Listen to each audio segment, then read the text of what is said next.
Good morning everyone. I am Dr. Minidhavan and today I will take up remaining part of chapter Sectors of Indian Economy.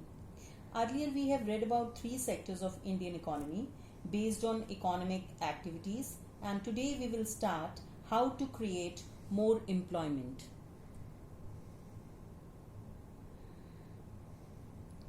Employment can be given to people by identifying, promoting and locating industries and services in semi-rural areas. Every state or region has the potential for increasing the income and employment for people in that area. It can be done by tourism or regional craft industry or new services like IT.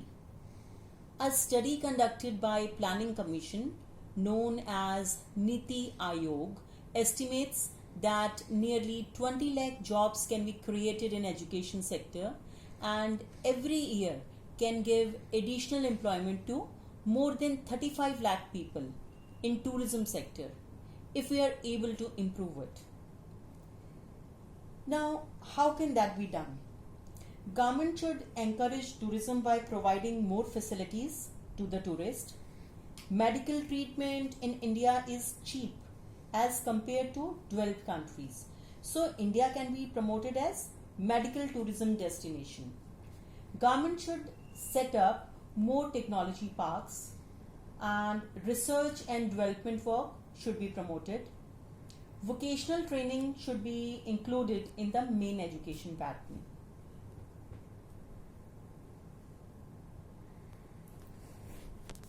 The central government in India made a law implementing the right to work in about 625 districts of India, which is called Mahatma Gandhi National Rural Employment Guarantee Act, that is MGNREGA 2005. Under MGNREGA 2005, all those who are able and are in need of work in rural areas are guaranteed 100 days of employment in a year by the government. If the government fails in its duty to provide employment, it will give unemployment allowance to the people. We will discuss this in detail. Earlier, it used to be called NREGA 2005. This scheme targets SCs, STs and poor women who suffer from poverty to provide livelihood to the people below poverty line. You know that 100 days of wage employment is guaranteed. In this scheme, Gram Panchayat, after proper verification, registers the household and issue them the job cards, which is a legal document that entitles a person to ask for a work within 15 days. If job is not provided, unemployment allowance is to be given. So, this is MGNREGA.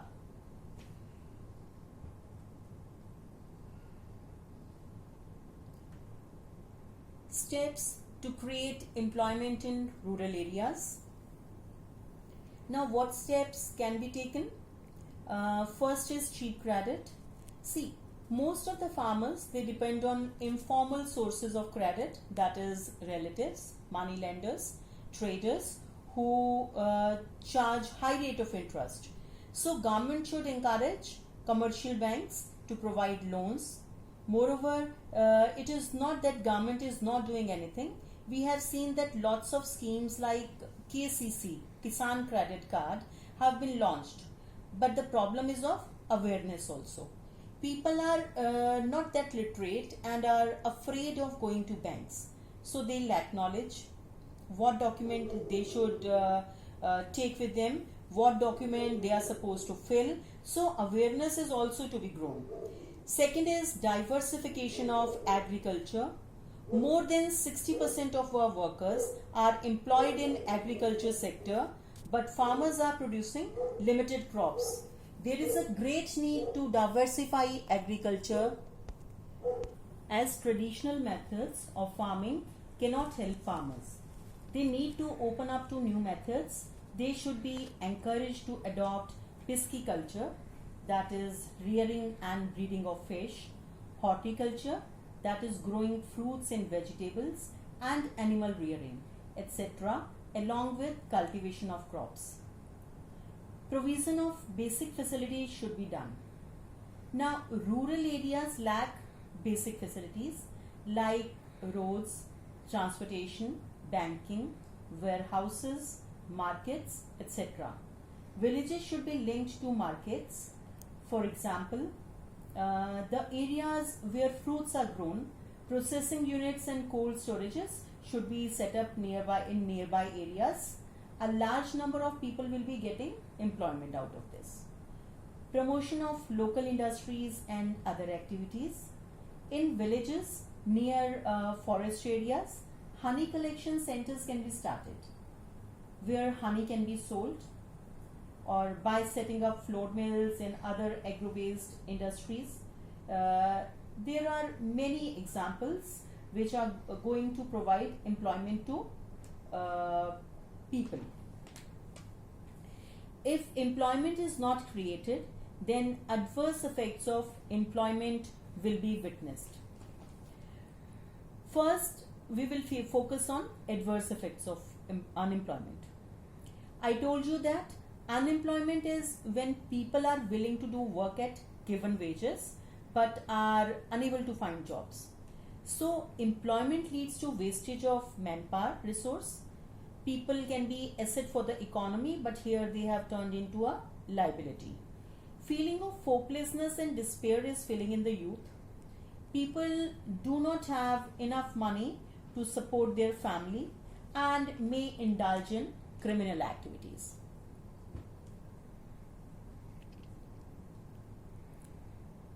Now we will move to second classification of sector, which is based on employment conditions, that is organized and unorganized.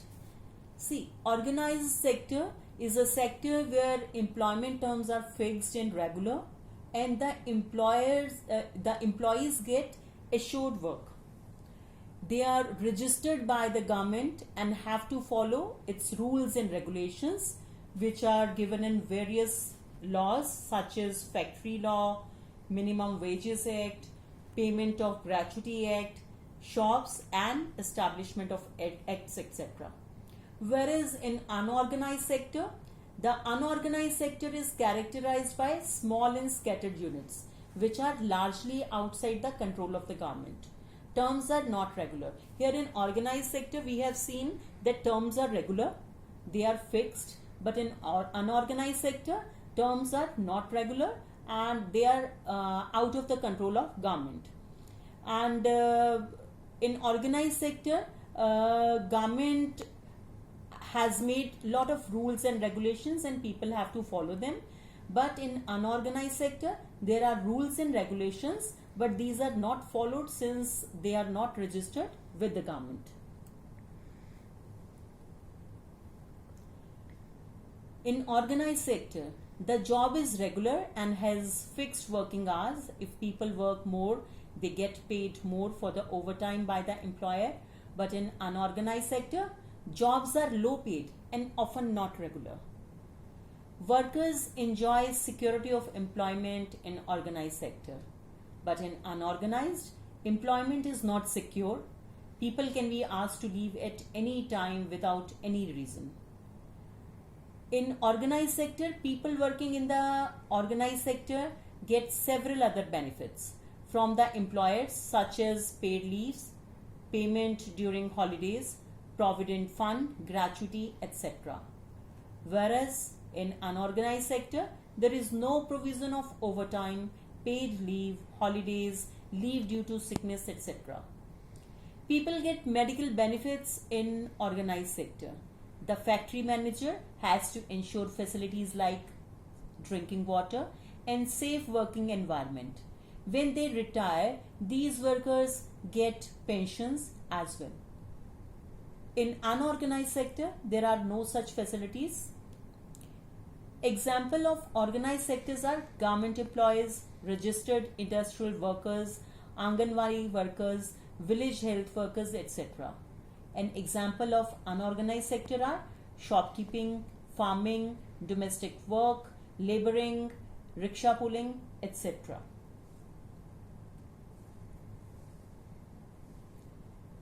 Now, how to protect workers in unorganized sector?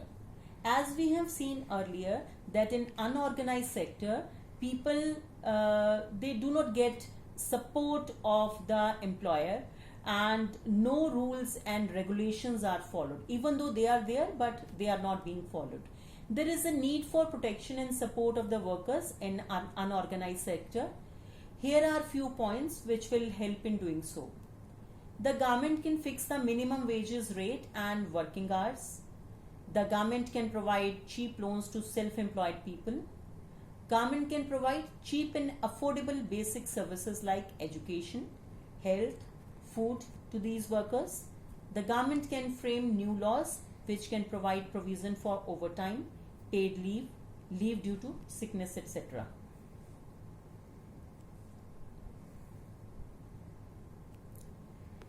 Now we will discuss the third classification of sectors on the basis of ownership, that is private and public sector. In public sector, the government owns most of the assets and provides all the services. While in private sector, ownership of assets and delivery of service is in the hand of private individual or companies. It means that an individual who's having a company, he'll be deciding all the things. He's having ownership of all the assets, and every decision is in his hands.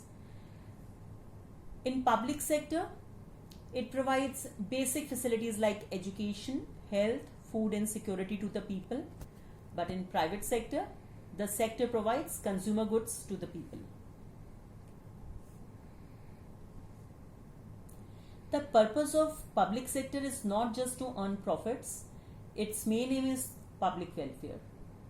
Whereas in private sector, activities are guided by the motive to earn profit.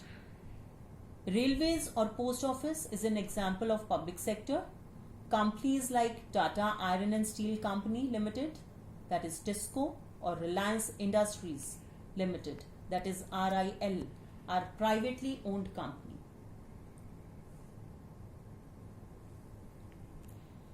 Responsibilities of the government. There are large number of activities which are the primary responsibility of the government. Here we have listed a few of them. Government raises money through taxes and other ways to meet expenses on the services rendered by it. Governments have to undertake heavy spending such as the construction of roads, bridges, railways, harbors, generating electricity, providing irrigation through dams, etc. Also, it has to ensure that these facilities are available for everyone. There are some activities which the government has to support to encourage the private sector to continue their production or business.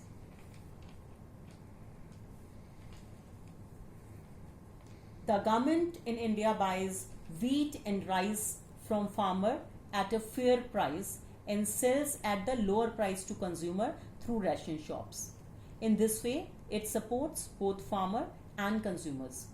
We have seen a fair price shop, public distribution system which is called. Government is buying on the higher rate and they are selling it on the lower rate.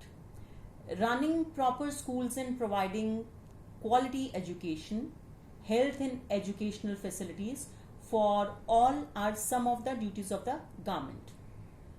Government also needs to pay attention to aspects of human development such as availability of safe drinking water, housing facilities for the poor, and food and nutrition, taking care of the poorest and most ignored regions of the country.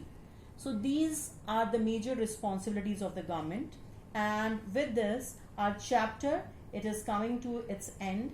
So today we have learned about different classifications, two other different classifications, and what were the responsibilities of government and what were the adverse effect of the government, what step government should undertake. So with this, I am ending my topic here. Let us meet with some other new topic. Till then, goodbye.